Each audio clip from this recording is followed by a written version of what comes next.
எல்லாருக்கும் ஸ்தோத்திரம். நான் எங்க போனாலும் 2 வாட்டி சொல்லுவேன். ஃபர்ஸ்ட் வாட்டி நான் சொல்லுவேன், யாருமே சொல்ல மாட்டாங்க. ஆனா 2வது வாட்டி சொன்னா எல்லாருமே சொல்லுவாங்க, ஸ்தோத்திரம். பாத்தீங்களா, இன்னும் பின்னாடி கூட நிறைய பேர் சொல்லாம இருக்கிறாங்களே. நல்லது. வெற்றிநகர் சபை எங்களுடைய சபையினுடைய ஜெபங்களில, தனிப்பட்ட ஜெபங்களில எப்போதும் நினைத்து கொண்டிருக்கக்கூடிய ஒரு சபை. இந்த நாளில இது 2வது முறை நான் நினைக்கிறேன் இங்க வர்றது. ஆனா விபிஎஸ்ல ஒரு முறை காஸ்பல் ஷேர் பண்றதுக்காக வந்தேன். ஆனா சபையில நின்று கர்த்தருடைய வார்த்தை அறிவிக்கிறது இது முதல் முறை. அதாவது ரொம்ப சின்ன வயசுல இருந்து பழக்கமான ஒரு சபை. ஆனா எல்லாரும் இங்க யாரும் புதுசானவங்க எல்லாம் கிடையாது. அப்படியே பார்த்தா எல்லாம் தெரிந்த முகங்கள் தான். ஸோ இன்றைக்கு உங்களோடு கூட சேர்ந்து கர்த்தரை ஆராதிக்கிறதுல மிகுந்த மகிழ்ச்சியாக இருக்கிறேன். குடும்பமா வரணுன்ற வாஞ்சை இருந்தது. ஆனா அங்கேயும் லோக்கல்ல ஒரு கெஸ்ட் ஃபேமிலியா வர்றதுனால ஸோ சிஸ்டரும் அங்க இருக்க வேண்டிய சூழ்நிலை இருந்தது, அதனால வர முடியல. கர்த்தருக்கு சித்தமா இருந்தா ஒருவேளை மறுபடியும் கூப்பிட்டு அழைப்பு கொடுத்தாங்கன்னா குடும்பமா அடுத்த முறை வருகிறதற்கு நாங்கள் முயற்சி செய்கின்றோம். கர்த்தருடைய நாமம் மகிமைப்படுவதாக. நாம் கர்த்தருடைய வேதத்திலிருந்து சில காரியங்களை நாம் தியானிக்கலாம். யோவான் எழுதின 1ஆம் நிருபம் 2ஆம் அதிகாரம் 1 முதல் 11 வசனங்கள். யோவான் எழுதின 1ஆம் நிருபம் 2ஆம் அதிகாரம் 1 முதல் 11 வசனங்கள். சகோதரர்கள் ஒருவர் பின் ஒருவராக ஒவ்வொரு வசனமா வாசிங்க. போதும். வாசித்த இந்த வேத பகுதியை கர்த்தர் தாமே நம் ஒவ்வொருவருக்கும் ஆசீர்வதித்து கொடுப்பாராக. நம் ஆராதனையில தியானிக்கும் பொழுது ஆண்டவர் நம்முடைய கிருபாதார பலியாக இருக்கிறார் அப்படின்னு நம்ம யோசித்தோம் இல்லைங்களா? சோ கிருபாதார பலி அப்படின்னா என்ன அர்த்தம்? என்ன ஒரு ஓரமா வச்சுட்டு பிதாவும் குமாரனும் என்ன பண்ணாங்க? நமக்காக செயல்பட்டாங்க. செயல்பட்டு அதனுடைய விளைவை, இல்லையா, நன்மையான விளைவை யாருக்கு கொடுத்தாங்க? நமக்கு கொடுத்தாங்க.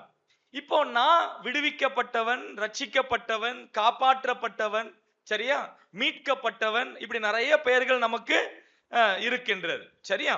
இப்போ விஷயம் என்ன அப்படின்னா, யோவான் இது எல்லாத்தையும் ஏன் சொல்றாரு அப்படின்னா அதற்குண்டான பதில் அந்த முதல் வசனத்திலேயே இருக்கு. என்ன சொல்றாரு? என் பிள்ளைகளே, நீங்கள் பாவம் செய்யாதபடிக்கு இவைகளை உங்களுக்கு எழுதுகிறேன். ஏன் இதை நான் உங்களுக்கு சொல்றேன்? காரணத்தை அவரே சொல்லிட்டார். என்னன்னு சொல்றாரு? நாம் பாவம் செய்யாதபடிக்கு. ஓகே, பைபிள்ல நீங்க ஆதியாகமத்திலிருந்து வெளிப்படுத்தின விசேஷம் வரைக்கும் நீங்க எங்க படிச்சாலும் சரி, பரவாயில்ல ஒரு பாவம் தான் அப்படின்னு, ஒரு பாவம் செய்யலாம் அப்படின்ற அனுமதி எங்கேயுமே என்ன பண்ணதில்ல, கொடுத்தது கிடையாது. வேதமானது ஒருபோதும், நல்லா கவனிங்க, பாவம் செய்ய அனுமதிக்கிறது இல்லை. இதை நல்லா புரிஞ்சுக்கோங்க. ஆனா தேவன் அவருடைய அனாதி ஞானத்தில நாம் பாவம் செய்வோம் என்று அவருக்கு தெரியும், சரிங்களா? சோ நாம் பாவம் செய்வோம் என்று அவர் அறிந்ததினாலே பாவம் செய்தால் என்ன சொல்யூஷன், என்ன தீர்வு, அந்த தீர்வை என்ன செஞ்சு வச்சிருக்கிறாரு? வைத்து இருக்கின்றார். ஆனா பாவம் செய்ய அவர் ஒருபோதும் என்ன செய்யறதில்ல, அனுமதிக்கிறது கிடையாது. நல்லா புரிஞ்சுக்கோங்க. தேவ பிள்ளைகள் எப்படித்தான் வாழணும்னு ஆண்டவர் விரும்புறாரு? பரிசுத்தமா வாழணும்னு விரும்புறாரு, பாவம் இல்லாமல் வாழணும்னு விரும்புறாரு. நல்லா கவனிங்க. நாம் பாவம் இல்லை அப்படின்னு சொல்லுவோம். அப்படின்னு முதல் அதிகாரத்துக்கு வாங்க. 1 யோவான் 1ஆம் அதிகாரத்துல 8ஆம் வசனத்துல வாசிக்கிறோம், நமக்கு பாவம் இல்லை என்போமானால், நமக்கு பாவம் இல்லை என்போமானால் நம்மை நாமே வஞ்சிக்கிறவர்களாயிருப்போம், சத்தியம் நமக்குள் இராது. ஆனா 10ஆம் வசனத்துல என்ன வாசிக்கிறோம்? பாவம் செய்யவில்லை என்போமானால். 8ஆம் வசனம் என்ன சொல்லுது? பாவம் இல்லை என்போமானால் நம்மளை நாம என்ன பண்ணிட்டு இருக்கோம்? வஞ்சித்து இருக்கிறோம். நம்ம ரட்சிக்கப்பட்டிருக்கிறோமா? கொஞ்சம் சந்தேகமா இருக்கு. ரட்சிக்கப்பட்டிருக்கிறோமா? ரட்சிக்கப்பட்டிருக்கோம். இப்ப ரட்சிக்கப்பட்ட நமக்குள்ள பாவம் இருக்கா? அதுதான் வாசிக்கிறோம். நாம் பாவம் இல்லை என்போமானால் நம்மள நாமளே என்ன பண்ணிக்கிறோம்? ஏமாத்திக்கிறோம் அர்த்தம். நல்லா கவனிங்க. அப்ப எனக்குள் என்ன இருக்கு? பாவம் இருக்கிறது. ஆனா அந்த பாவம் நம்மேல் அதிகாரம் செலுத்த முடியாது, நம்மேல் ஆதிக்கம் செலுத்த முடியாது, நம்மை ஆள முடியாது. நல்லா கவனிங்க. ரட்சிக்கப்படுகிறதற்கு முன்பு நான் பாவத்துக்கு அடிமையானவனா இருந்தேன். பாவத்திலே நான், அதாவது என்னால பாவம் செய்யாம இருக்கவே முடியாது. அதுதான் எப்ப நிலை? ரட்சிக்கப்படுகிறதற்கு முந்தின நிலை. ஆனா நான் எப்ப ரட்சிக்கப்பட்டேனோ என் மேல் இருந்த பாவத்தினுடைய ஆளுகையை, அதிகாரத்தை கர்த்தர் என்ன பண்ணாரு? முறித்து போட்டார், உடைத்து போட்டார். நல்லா கவனிங்க. என்னில் பாவம் இருக்கிறது, ஆனால் பாவத்துக்கு என் மேல என்ன இல்ல? அதிகாரம் இல்லை, ஆளுகை இல்லை. இப்ப நல்லா கவனிங்க. ரட்சிக்கப்படுகிறதற்கு முன்பு நான் பாவம் செய்தேன் அப்படின்னு சொன்னா அது என்னுடைய சுபாவத்தின் அடிப்படையில நான் செய்கிறேன், அடிமைத்தனத்தின் அடிப்படையில செய்கிறேன். ஏன்னா என்னால செய்யாம இருக்கவே முடியாது. ஆனால் ரட்சிக்கப்பட்ட பிறகு நாம் பாவம் செய்கிறோம் என்றால் it is by your choice. உங்களுடைய தீர்மானத்தின்படிதான் செய்றீங்க. நீங்க செய்யாம இருக்க முடியுமா? பாவம் செய்யாம இருக்க முடியுமா? கொஞ்சம் சந்தேகம் தான்.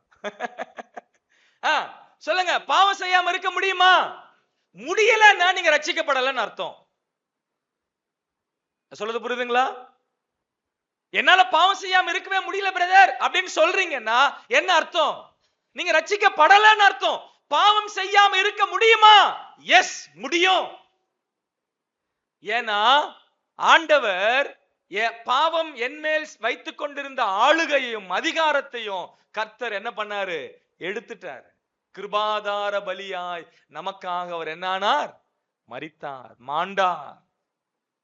அப்ப ரட்சிக்கப்பட்ட பிறகு எந்த விசுவாசியும் பாவம் செய்கிறான் அப்படின்னு சொன்னா நல்லா கவனிங்க, அது என் விருப்பத்தின்படிதான் செய்கிறேன். செய்யாம இருக்க முடியும், ஆனா நான் செய்கிறேன். என்னால செய்யாம இருக்க முடியும், ஆனாலும் செய்கிறேன். சரி, அப்ப பாவம் செய்தால் என்ன செய்யறது? அதனாலதான் அங்க வாசித்தோம். என்ன வாசிக்கிறோம்? உங்களுக்காக பரிந்து பேசுகிற நீதிபரராயிருக்கக்கூடிய இயேசு கிறிஸ்துவானவர் நமக்காக எங்க இருக்கிறாரு? எங்க இருக்கிறாரு? பிதாவினிடத்துல இருக்கிறார். நல்லா கவனிங்க. இப்ப ஆண்டவர் எனக்காக பிதாவினிடத்துல என்ன பண்றாரு? பரிந்து பேசுறார். அப்படின்னா என்ன அர்த்தம்? சிபாரிசு பண்றாரு. அப்படின்னா எத்தனை பேருக்காக எத்தனை வாட்டி பண்ணணும்? சொல்ல புரியுதுங்களா? ஒரு செகண்டுக்கு ஒருத்தர் பாவம் பண்றவங்க இருக்காங்களா இல்லையா? அப்படின்னா ஆண்டவர் பேசிக்கிட்டே இருக்கிறாரா? இல்ல, அவர் பிதாவின் சமூகத்துல இருக்கிறார். எப்படி இருக்கிறாரு? காயங்களோட இருக்கிறார். வெளிப்படுத்தின விசேஷம் 5:8 வாசிங்க. வெளிப்படுத்தின விசேஷம் 5:8 என்ன வாசிக்கிறோம்? அடிக்கப்பட்ட வண்ணமா இருக்கிற ஆட்டுக்குட்டியானவர் சிங்காசனத்திலே வீற்றிருக்க கண்டேன். அவர் சிங்காசனத்துல இருக்கிறாரு, ஆனா எப்படி இருக்கிறாரு? அடிக்கப்பட்ட வண்ணமாகவே இருக்கிறார். அப்படின்னா என்ன அர்த்தம்? உங்களுக்காக எனக்காக கிருபாதார பலியாய் அவர் அனுபவித்த பாடுகள், வேதனைகள், துக்கங்கள், காயங்கள், அவைகளுடைய அடையாளங்கள் அவர் சுமந்து கொண்டுதான் எங்க இருக்கிறாரு? எங்க இருக்கிறாரு? பிதாவினுடைய வலது பாரிசத்துல இருக்கிறார். இப்ப நல்லா கவனிங்க. இப்ப நான் பாவம் செய்யும் பொழுது பிதா, நல்லா கவனிங்க, நேரடியாய் அவர் என்னை பார்ப்பது இல்லை. Father does not look at me directly. அவர் என்னை நேரடியா என்ன செய்யறது இல்ல? பார்க்கிறது இல்ல. ஆனால் அவர் எப்படி பார்க்கிறாரு? கிறிஸ்துவின் வழியாய். கிறிஸ்துவின் வழியாய். இப்ப கிறிஸ்துவின் வழியாய் என்னை பார்க்கும் போது பிதாவினுடைய கண்களிலே முதலாவது படுகிறது என்ன? காயங்கள். காயங்கள். நான் இப்படி யோசிச்சேன்,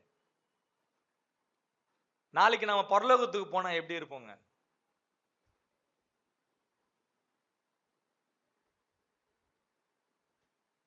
என்ன பண்றது பிரதர், கொஞ்சம் டவுட்டா தான் இருக்கு, நம்ம பரலோகத்துக்கு போவோமா இல்லையா? உங்களுக்கு ஒரு விஷயம் தெரியுமா? நாளைக்கு பரலோகத்துக்கு போனா 3 ஆச்சரியங்கள் இருக்குமா. கே மேத்யூ அவர்கள் சொல்லுவார். ஒண்ணு நரகத்துல ஒருத்தனை பார்ப்பான், டேய் நீ புல்பிட்ல நின்று அப்படி பிரசங்கம் பண்ண, நீ பரலோகத்துக்கு வரலையா? அவன் கண்டிப்பா வருவான்னு நினைச்சாங்க, ஆனா எங்க இருக்கிறான் அவன்? நரகத்துல. இது ஒரு ஆச்சரியம். 2வது ஆச்சரியம் என்ன தெரியுமா? ஒருத்தனை பரலோகத்துல எதிரில ஒருத்தன் வந்துட்டு இருப்பான், டேய் நீ எப்படிடா வந்த? நீ வரமாட்டேன்னு நினைச்ச, நீ எப்படிடா வந்த? இது 2வது ஆச்சரியம். 3வது ஆச்சரியம், நான் பரலோகத்துல இருக்கிறையா. இது ஒரு பெரிய ஆச்சரியமா இருக்கும். சரி, இப்ப நான் பரலோகத்துக்கு போயிட்டா நாம எப்படி இருப்போம்? எப்படி இருப்போம்? அவரை போல இருப்போம். அதான் எப்படி இருப்போம்? அவரை போலனா பூரண அழகுள்ளவர்களா இருப்போம். பூரண அழகுள்ளவர்களா இருப்போம். யோசித்து பாருங்க, இந்த இந்த இந்த காங்கிரிகேஷன்ல எத்தனை சிங்கர்ஸ் இருக்கிறீங்க, பாடகர்கள் எத்தனை பேர் இருக்கிறீங்க அப்படின்னா மேபி ஒரு 4-5 பேர் இருக்கலாம், இல்ல ஒரு 10 பேர் இருக்கலாம். ஆனா மொத்த காங்கிரிகேஷன் 100க்கு அதிகமான பேர் இருக்கிறோம். ஆனா பாடகர்கள் 10 பேர் தான். இப்ப அந்த 10 பேரை வந்து இங்க நின்னு ஒரே குரல்ல பாடினாங்கன்னு வைங்களேன், எப்படி இருக்கும்? அப்படியே பரலோகம் தெரியும் இல்லையா? ஆனா பரலோகத்துக்கு போனா நம்ம எல்லாருடைய குரலும் சூப்பரா இருக்கும். யார் குரலுமே அங்க நல்லா இருக்காதுன்னு சொல்லவே முடியாது. we all will become singers. ஆண்டவர் நம்முடைய எல்லா குரலும் என்ன பண்ணிடுவாரு? மாத்திடுவாரு. பூரண அழகுள்ளவரா மாத்துவாரு. நம்முடைய குரலை ஆண்டவர் மாத்துவாரு. எல்லாரும் சேர்ந்து ஆண்டவரை துதிக்கும் போது அது எப்படி இருக்கும்? பயங்கரமா இருக்கு. அந்த நாளுக்காக எதிர்பார்த்துக்கிட்டு இருக்கு. ஆனா என் கேள்வி என்னன்னா, பரலோகத்துல நாம போய் யார பார்க்க போறோம்? யார பார்க்க போறோம்? எனக்காக மரித்து உயிர் தெழுந்த என் ஆண்டவரை பார்க்க போறோம். ஆனா ஆண்டவர் அங்க எப்படி இருப்பாரு?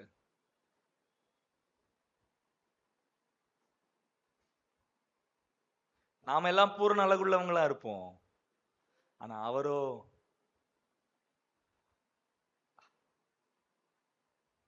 அதுதாங்க மெய்யான ஆராதனை. இந்த மேஜையில் இருக்கக்கூடிய இந்த அப்பமும் ரசமும் குறை உள்ளது. இது அப்பம் வந்து அவர் அடிக்கப்பட்டதுக்கு அடையாளம், ரத்தம் வந்து அவர் சிந்தினதற்கான அடையாளம். இது அடையாளம் தான். ஆனா நாளைக்கு நான் பரலோகத்துக்கு போகும்போது நேரடியாவே நான் காயங்களை பார்ப்பேன். நேரடியாவே அந்த காயங்களை தொடுவேன். எனக்காக அடிக்கப்பட்டீர் ஆண்டவரே, எனக்காக காயப்பட்டீர் ஆண்டவரே, எனக்காக நொறுக்கப்பட்டீர் ஆண்டவரே. அந்த ஆராதனை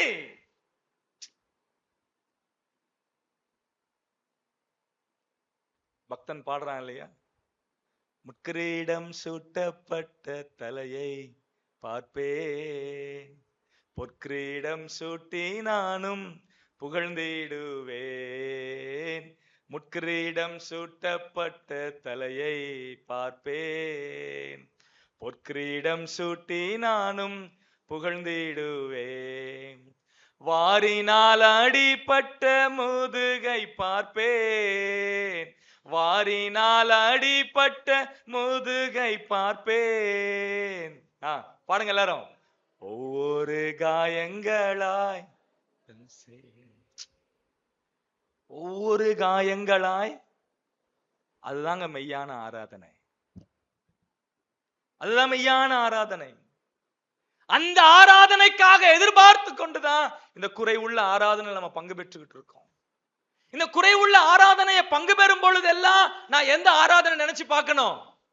அந்த மெய்யான ஆராதனை நினைச்சு பார்க்கணும். நாளைக்கு நாங்க போவேன், அன்னைக்கு இந்த அப்பமும் ரசமும் இருக்காது, இதற்கு பதிலாக அவரே நடுவுல உட்கார்ந்து இருப்பாரு, நாம எல்லாம் சுத்தி இருப்போம். என்ன நான் பார்க்கும் போது நான் பூரணமானவனா இருக்கிறேன். நான் பூரணமானவனாய் மாறுகிறதற்கு ஆண்டவரே அடிக்கப்பட்ட வண்ணமா இருக்கிறீங்களா? பரலோகத்துல பாவம் இல்லைங்க, ஆனா என் பாவத்திற்கான அடையாளம் எங்க இருக்கும்? எங்க இருக்கும்? ஆண்டவருடைய சரீரத்துல காயங்களாய் தழும்புகளாய் அங்க இருக்கும். அது நம்மள குற்றம் சாட்டுகிறதற்காக இல்ல, அதை நல்லா புரிஞ்சுக்கோங்க. அவர் காயங்கள் வைத்திருப்பது நம்மள குற்றம் சாட்டுகிறதற்காக அல்ல, ஆனா எதுக்காக? நான் உன்னை எவ்வளவு நேசித்தேன்னு காட்டுறதுக்காக.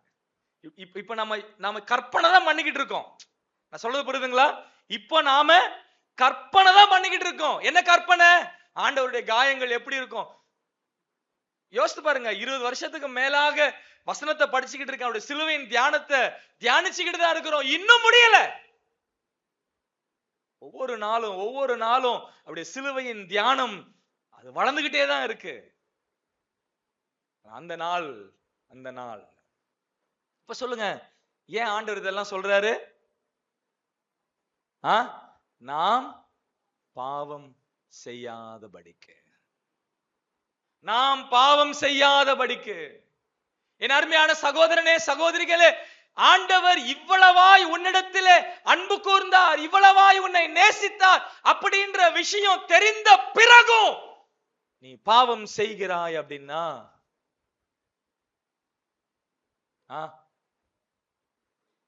கொஞ்சம் யோசித்து பாருங்க. அந்த அன்பை நாம புரிந்து கொள்ள வேண்டிய விதத்திலே புரிந்து கொள்ளல. பழைய ஏற்பாட்டுல பயத்தோடு கற்பனைகளை கை கொண்டார்கள் இல்லையா? அதுதான் வாசிக்கிறோம். என்ன வாசிக்கிறோம்? 2ஆம் அதிகாரத்தினுடைய 5வது வசனம். அவருடைய வசனத்தை கை கொள்ளுகிறவனிடத்தில் தேவ அன்பு மெய்யாகவே பூரணப்பட்டிருக்கும். மெய்யாகவே பூரணப்பட்டிருக்கும் அப்படின்னு என்ன அர்த்தம்? நான் அவரிடத்தில் அன்பு கூறுகிறேன் அப்படின்னா அவருடைய கற்பனைகளை நான் என்ன பண்ணுவேன்? கை கொள்ளும். சரி, நம்ம விஷயத்துக்கு போகலாம்.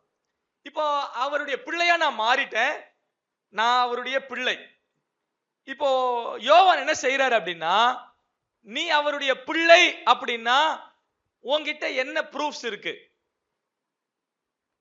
இப்ப நம்ம செல்ஃப் அனலைஸ் பண்ணிக்க போறோம். உங்ககிட்ட என்ன ப்ரூஃப் இருக்கு? நீ ஸ்கூல்ல படிக்கிறியடா? எந்த கிளாஸ்? 8th standard. எந்த ஸ்கூல்? அப்படியா? நீ இந்த ட்ரெஸ்ல உள்ள போனா சேர்த்துருவாங்களா? உள்ள என்ன பண்ணணும்? யூனிஃபார்ம் போடணும், அப்புறம் ஷூ போடணும், பேண்ட் போடணும், ஐடி கார்டு போடணும். யாரோட ஐடி கார்டு? உன் ஐடி கார்டு போடணும். இதெல்லாம் போட்டுட்டு போனாதான் அவன் உள்ள வந்து அனுமதிப்பாங்க. ஏன்? அடையாளங்கள். சரியா?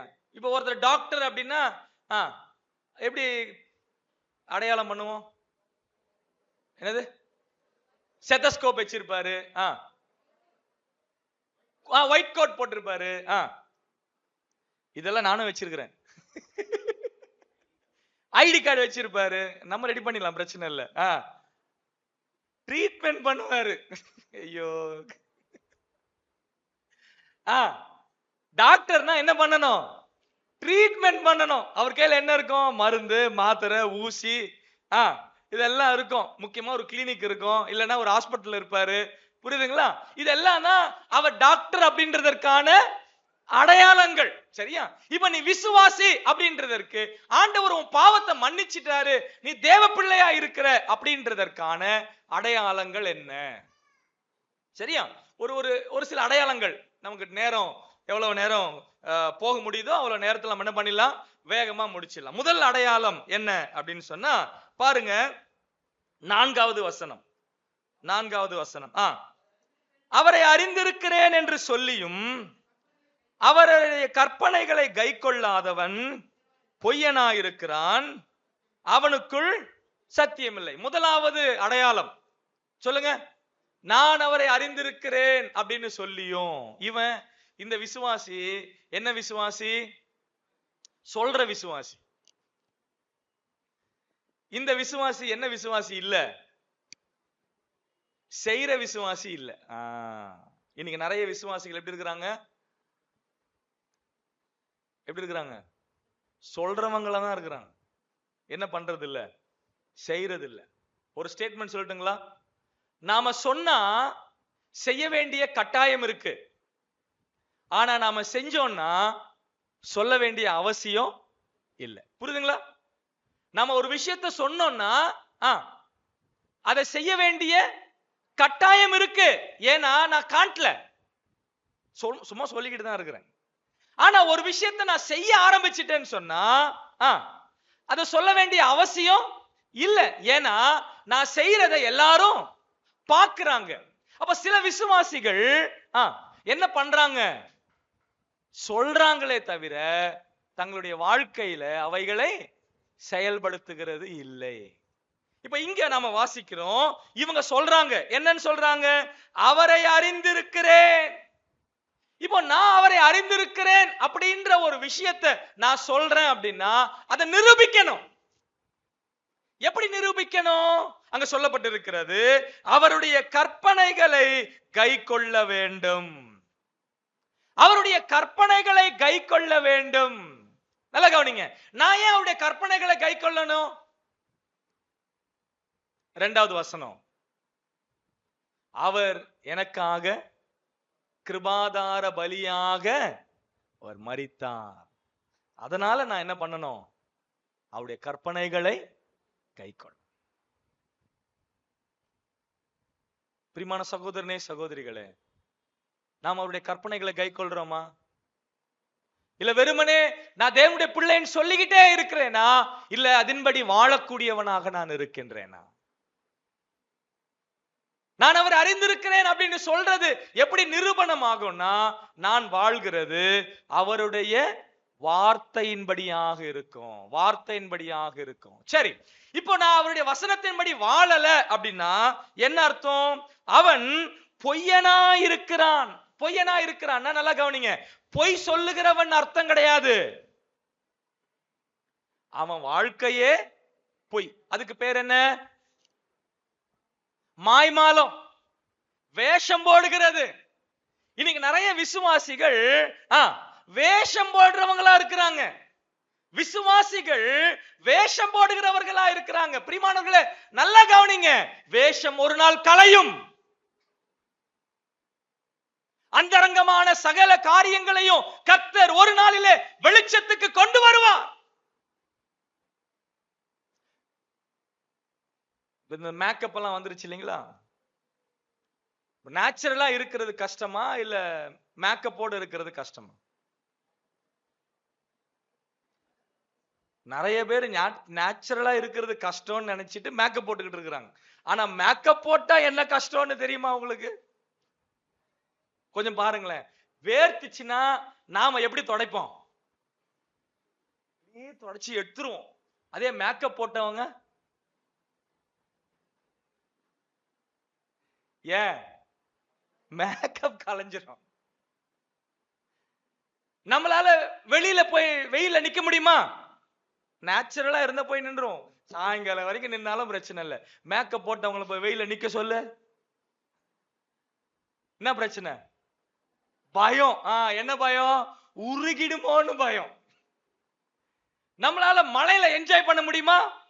தாராளமா என்ஜாய் பண்ணலாம், நேச்சுரலா இருக்கிறோம். மேக்கப் போட்டவங்க போய் மழையில நிக்க சொல்லு, என்னது? கரைஞ்சிடுமோன்னு பயம், இல்ல உருகிடுமோன்னு பயம். யோசித்து பாருங்க, மேக்கப் போட்டா மெயின்டைன் பண்ணணும். ஆனா நேச்சுரலா இருந்தா, நான் சொல்றது புரியுதுங்களா? அப்ப இன்னைக்கு நீ விசுவாசியா மெயின்டைன் பண்றீங்களா இல்ல விசுவாசியாகவே வாழ்றீங்களா? நீங்க விசுவாசியாகவே வாழ்ந்தா நீங்க உங்க பக்தியை காட்டணும்ன்ற அவசியம் இல்ல. இப்போ உதாரணத்துக்கு இப்போ ஸ்டீஃபன் அங்கிளும் நம்ம சேகர் பிரதரும் பொறுப்பானவங்க எல்லாம் திடீர்னு சொல்லாம கொள்ளாம உங்க வீட்டுக்கு வந்துட்டாங்கன்னு வைங்களேன், டிவில ஏதோ ஓடிக்கிட்டு இருக்கு, எத்தனை பேர் ஆஃப் பண்ணாம வாங்க பிரதர்னு சொல்லுவீங்க? சொல்லுவீங்களா? சொல்லுவீங்களா? இல்ல சேனல் மாத்தாம இருப்பீங்களா? அங்க உள்ள வரும்போது நம்பிக்கை டிவி,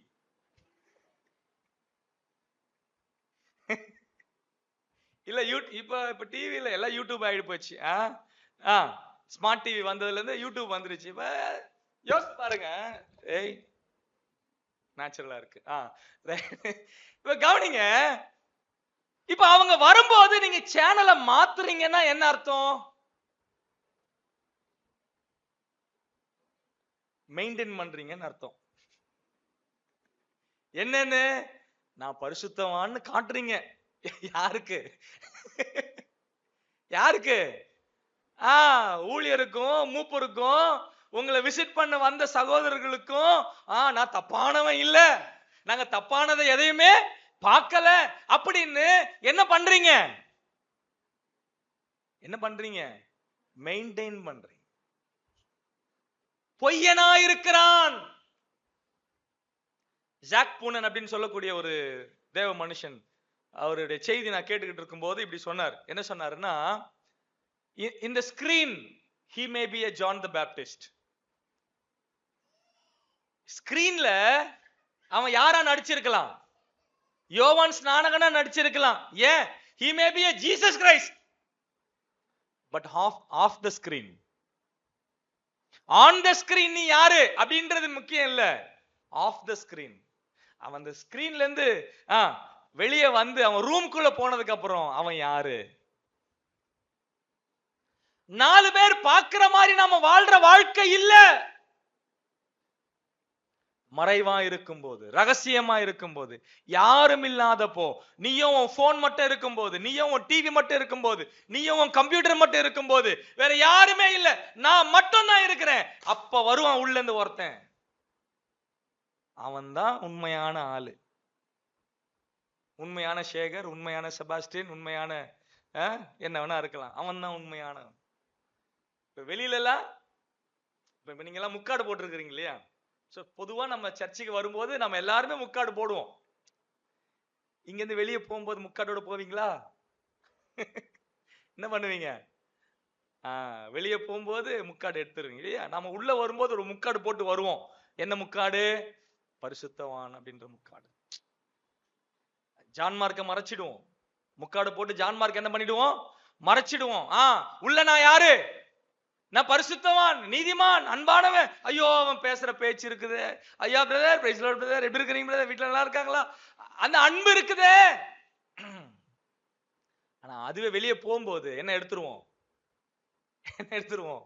முக்காடை எடுத்துருவோம். முக்காடை எடுத்துட்டோம்னா யாரு வந்துட்டான்னு அர்த்தம்? அந்த ஒரிஜினல் கேரக்டர் வெளியே. சரி, இன்னைக்கு நிறைய விசுவாசிகள் எங்க விசுவாசியா வாழ்றாங்க தெரியுமா? இந்த கட்டடத்துக்குள்ளதான். ஆனா ஆண்டவர் இங்க நீங்க வாழணும்னு சொல்லல. ஏன்னா இங்க வேற வழியே இல்ல, இங்க உட்கார்ந்து ஆகணும். இந்த சபையினுடைய கட்டிடத்தை தாண்டி வெளியே போனதுல இருந்துதான் நீ யார் அப்படின்றத வெளியே காட்டணும். நீ பொய்யனா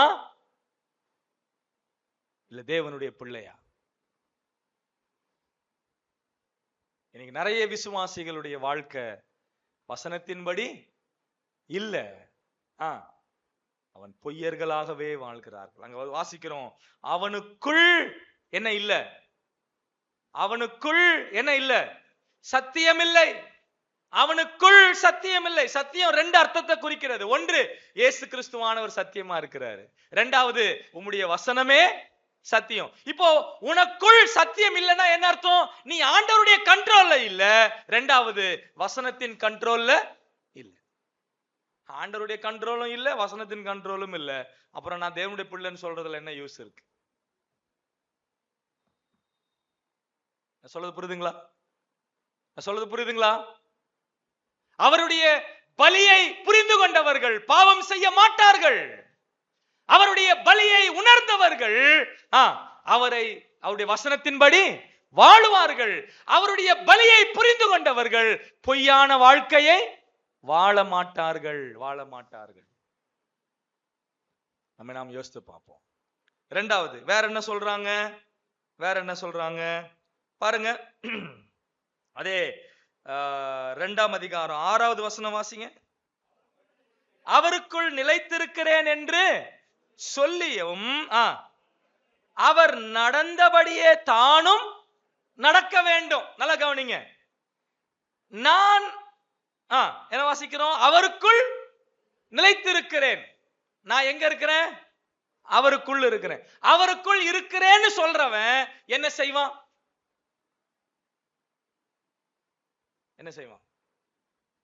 அங்கதான் வாசிக்கிறோம். அங்கே பதில் இருக்கு. அவர் நடந்தபடியே. அது என்ன நடந்தபடியே? இயேசுநாதர் எப்படி நடந்தார்? யாருக்காவது தெரியுமா?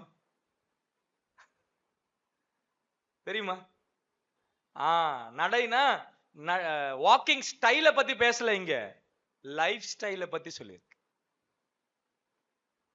அவர் நடந்தபடியே அப்படின்னா அவருடைய நடை அல்ல, அவருடைய வாழ்க்கை. நான் அவருக்குள் நிலைத்திருக்கிறேன். நல்லா கவனிங்க. ரோமர்ல நினைக்கிறேன், அந்த காட்டு ஒலிவ மரத்தினுடைய கிளைய வெட்டி அவருடைய தோட்டத்துல கொண்டு வந்து நல்ல ஒலிவ மரத்தோட என்ன செய்வாரு? ஒட்ட வைப்பார். நல்லா கவனிங்க. இந்த கிளை காட்டு ஒலிவ மரத்தோட இணைஞ்சிருக்கும் போது அதுல இருந்து கனிகள் வருமா? வரும். அந்த கனிகள் எப்படி இருக்கும்? கசப்பா இருக்கும். அது என்ன பண்ண முடியாது? சாப்பிட முடியாது.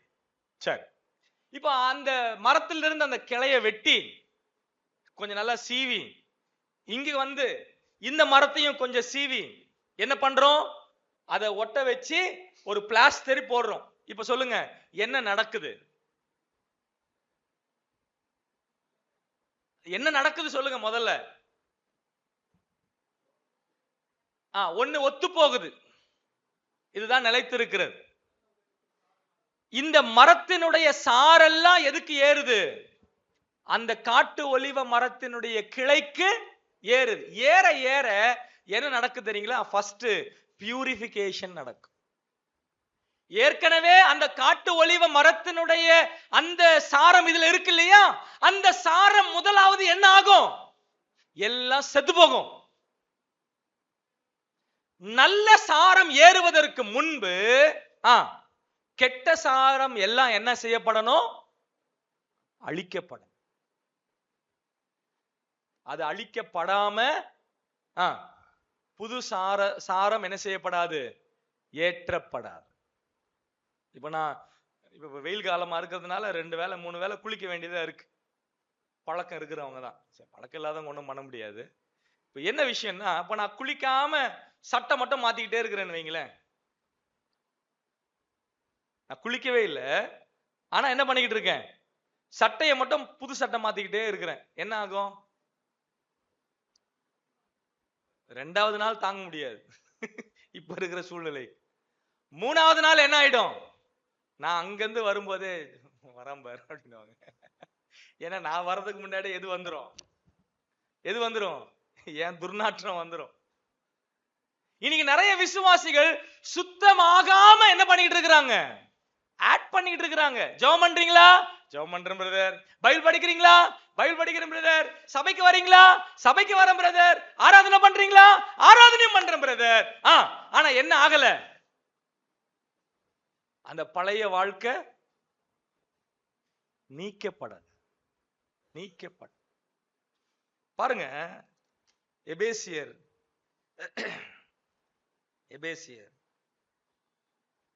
4ஆம் அதிகாரம் 22, 23 வசனம் வாசிங்க.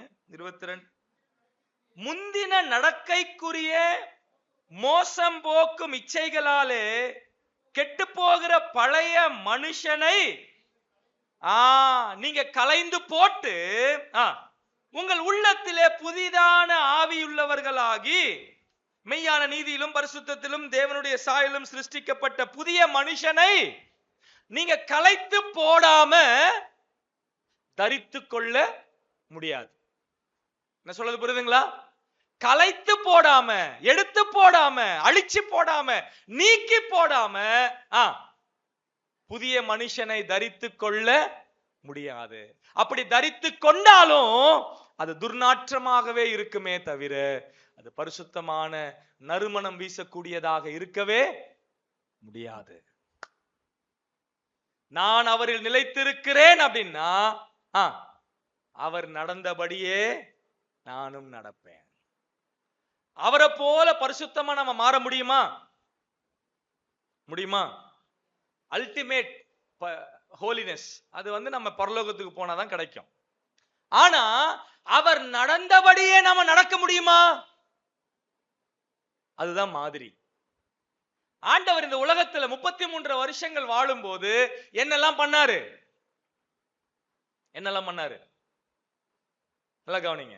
அவர் பேசினாரா? பேசினார். அவர் பார்த்தாரா? பார்த்தார். அவர் சாப்பிட்டாரா? சாப்பிட்டார். அவர் நடந்தாரா? நடந்தார்.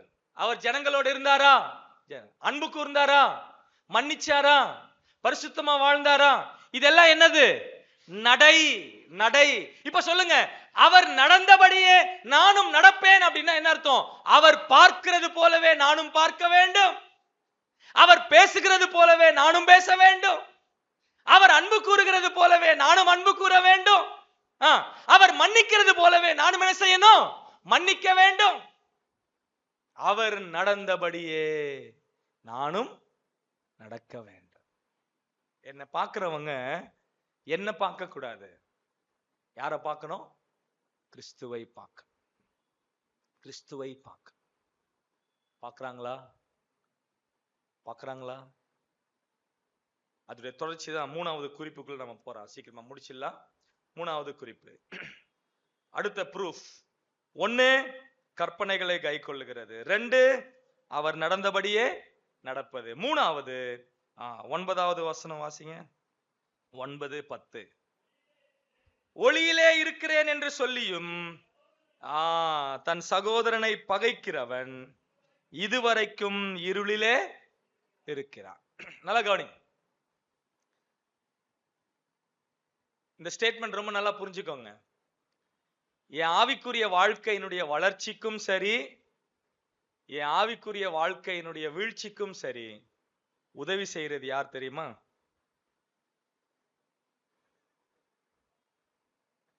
சொல்ல புரியுதுங்களா?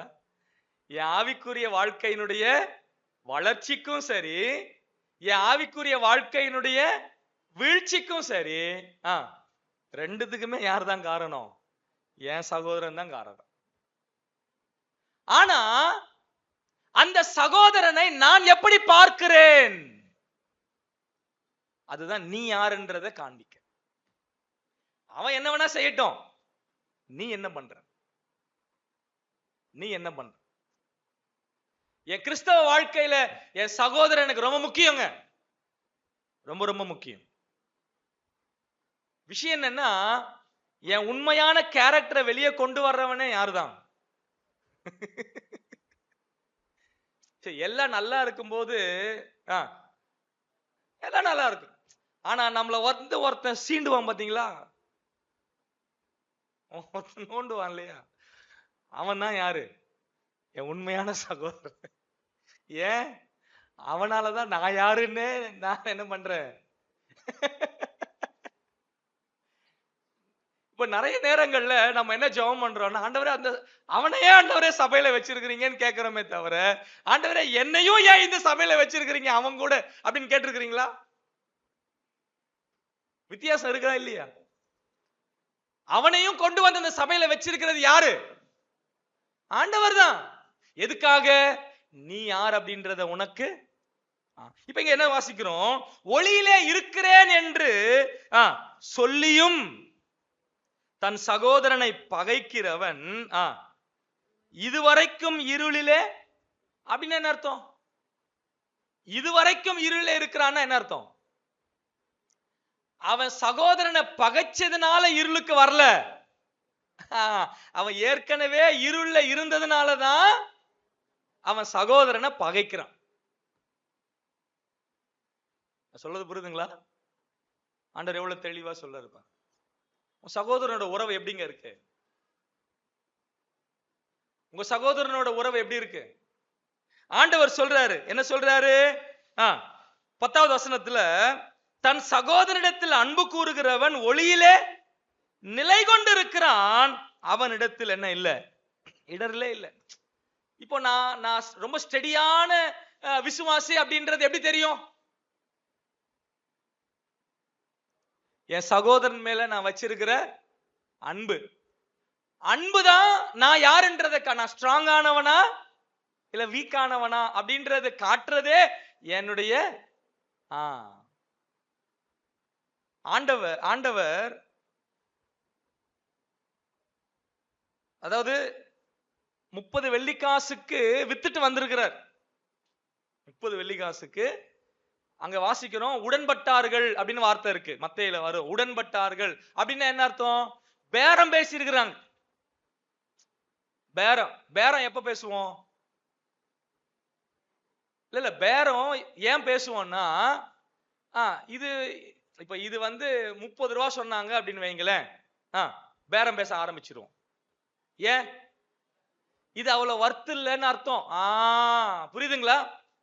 இப்ப ஆண்டவரை வச்சு பேரம் பேசி இருக்கிறான் அப்படின்னா என்ன அர்த்தம்? 30 வெள்ளிக்காசுக்கு உடன்பட்டார்கள். சரி, பேசி உட்கார்ந்துட்டான். உட்கார்ந்ததுக்கு அப்புறம் எல்லாரும் கேட்கிறாங்க, என்ன காட்டி கொடுக்கிறவங்கள ஒருத்தவங்க உங்களுக்குள்ளதான் இருக்கிறான் அப்படின்னு சொன்னா எல்லாரும் கேட்கிறாங்க, என்னன்னு? நானா நானா நானான்னு கேட்க. இவனும் கேட்கிறான், என்ன தைரியம்? என்னன்னு கேட்கிறான். ஆனா ஆண்டவரை பாருங்க, அவனை கூட காட்டி கொடுக்கல. நானா அப்படின்னு சொன்ன உடனே ஆமாண்டா நீதான் அப்படின்னு ஆண்டவர் செய்யல, சொல்லல. அப்ப அனுப்பி என்ன செய்யறாரு? கூட்டு வரா போல. அவனை ஆண்டவர் என்னன்னு கூப்பிடணும்? உண்மையா சொல்லணும்னா துரோகின்னு கூப்பிடணும், வஞ்சகனேன்னு கூப்பிடணும். ஆனா என்னன்னு கூப்பிடுறாரு? இதுல என்ன விஷயம்னா, அந்த 30 வெள்ளிக்காசுக்கு உடன்பட்டு வந்த பிறகு இஸ்காரியத் யூதாவினுடைய காலையும் ஆண்டவர் கழுவுறார். நாம ஒருவேளை இஸ்காரியத் யூதாவினுடைய கால் என்ன வேலை பேசிட்டு வந்துட்டான், இஸ்காரியத் யூதா கிட்ட போய் அவன் காலை பிடிக்கும் போது மனசுல என்னெல்லாம் ஓடும்? நாமளா இருந்திருந்தா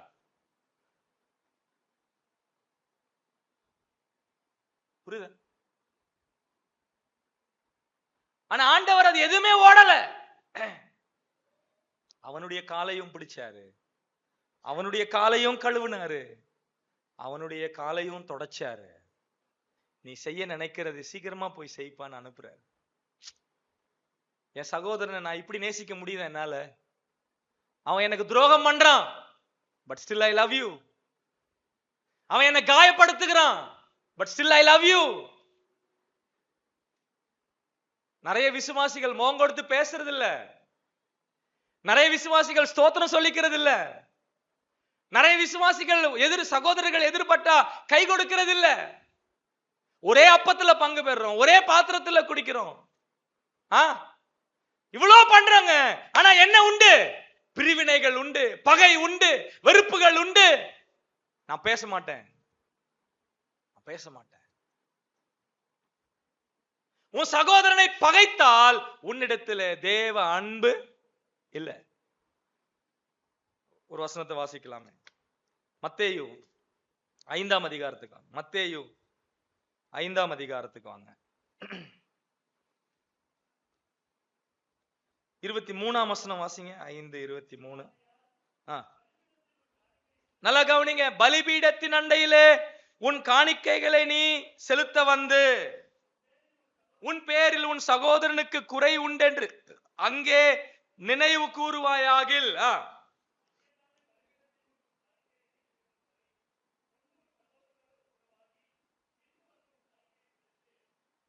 முன்பு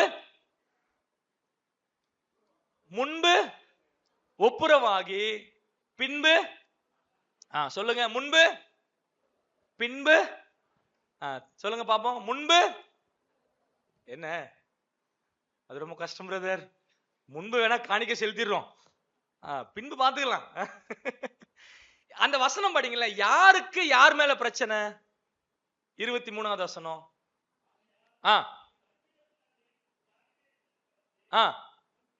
உன் பேரில் உன் சகோதரனுக்கு குறை உண்டென்று நீ உன் நினைவுக்கு வந்தால், உனக்கே தெரியல, ஆனா உனக்கு ஞாபகம் வந்துருச்சு. எப்போ? காணிக்கை செலுத்த வந்தப்போ உனக்கு ஞாபகம் வந்துச்சு. என்னன்னு? என் சகோதரனுக்கு என் மேல கோவம். இப்ப நாம, எனக்கு அவன் மேல கோவம் இருக்கா? எனக்கு அவன் மேல கோவம் இல்ல, அவனுக்கு தான் என் மேல கோவம். நாம என்ன சொல்லுவோம்? அவன் வரட்டும் பிரதர், நான் என்ன பேச மாட்டேன் சொல்றேன். அவன் வரட்டும் பிரதர், நான் என்ன சேர்த்துக்க மாட்டேன் சொல்றேன். அவன் வரட்டும் பிரதர், ஆனா ஆண்டவர் என்ன சொல்றாரு பிரதர்? நீங்க போங்க பிரதர். நாம என்ன பண்றோம் தெரியுமா? சரி, நல்ல ஆண்டவர் ரொம்ப எவ்வளவு தெளிவா எழுதுறாரு, சொல்றாரு பாருங்க. உன் காணிக்கைய பலிபீடத்தின் அண்டையிலே எங்க வைக்க கூடாது? பலிபீடத்திலே போடக்கூடாது. எங்க வைக்க சொல்றாரு? அண்டையிலே. அப்படின்னு என்ன அர்த்தம்? உன் சகோதரனோட ஒப்புரவு ஆகாம உன் காணிக்கை எனக்கு வேண்டாம். I don't want. உன் காணிக்கை எனக்கு வேண்டாம், உன் ஜெபம் வேண்டாம், உன் ஆராதனை வேண்டாம், உன் ஸ்தோத்திரம் வேண்டாம், உன் ஊழியம் வேண்டாம், நீயே வேண்டாம். போ, முதல்ல போ. எத்தனை நாள் பேசாம இருப்பீங்க? போய்ங்க. கணவன் மனைவி பிரச்சனையா? எத்தனை நாள்? போங்க சமாதானப்படுங்க. அண்ணன் தம்பி பிரச்சனையா? போங்க சமாதானப்படுங்க. சகோதர சகோதரிகளிடத்துல பிரச்சனையா? போங்க சமாதானப்படுங்க. நீங்க சமாதானப்படாம வந்து நீங்க என்ன கொடுத்தாலும் எனக்கு வேண்டாம். நான் ஏன் சமாதானப்படணும்? என்ன அவர் என்ன பண்ணியிருக்கிறாரு? அவர் என்ன பண்ணியிருக்கிறாரு? ஏங்க, ஆண்டவர் உங்களை மன்னிக்க முடியாத பாவம் என்னங்க இருக்கு?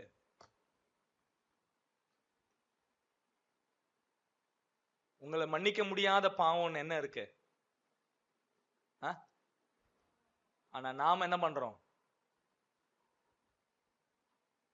ஆண்டவர், நீங்க அவரிடத்துல போய் ஆண்டவரே என்ன மன்னிச்சிருங்க அப்படின்னு கேட்டா, உங்களை எத்தனை வாட்டி ஆண்டவர் மன்னிக்கணும்?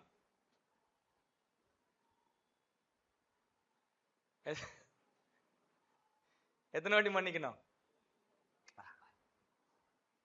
அதெல்லாம் கணக்கு போட முடியாது பிரதர். ஆனா உன் சகோதரனோ உன் சகோதரியோ உங்களுக்கு எதிராக ஏதாவது பண்ணா நீங்க எத்தனை வாட்டி மன்னிப்பீங்க? உண்மை சொல்லுங்க. இதான் உனக்கு லாஸ்ட் சான்ஸ். இதுதான் உனக்கு லாஸ்ட் சான்ஸ். ஏன்? ஏற்கனவே 3 வாட்டி மன்னிச்சிட்டேன். ஓ, நமக்கு 3 தான். 3க்கு மேல ஒருவேளை இதே வார்த்தையை ஆண்டவர் நம்மளை பார்த்து சொன்னார்னா என்ன? டேய் 3 வாட்டி உன்னை மன்னிச்சிட்டேன்டா அப்படின்னு ஆண்டவர் நம்மளை பார்த்து சொன்னார்னா ரட்சிக்கப்பட்ட அன்னைக்கே காலி. நாம இத்தனை நாள் வந்திருக்கவே முடியாது. கணக்கே இல்லைங்க ஆண்டவர் என்ன மன்னிச்சதுல. அந்த அந்த அன்பை நீங்க உணர்ந்தீங்கன்னா உன் சகோதரனையும் நீ என்ன பண்ணுவீங்க? மன்னிப்பீங்க. சோ நம்ம சொல்றவங்களா இல்ல, செய்யறவங்களா இருப்போம். ஏன்? அவர் எனக்காக கிருபாதார பலியானார். தேவன் தாம் இந்த வார்த்தைகளை நமக்கு ஆசீர்வதிப்பாராக. இந்த நல்ல வாய்ப்புக்காக கர்த்தர் நாமத்தில் நன்றியை தெரிவித்துக் கொள்கிறேன். தேங்க்யூ.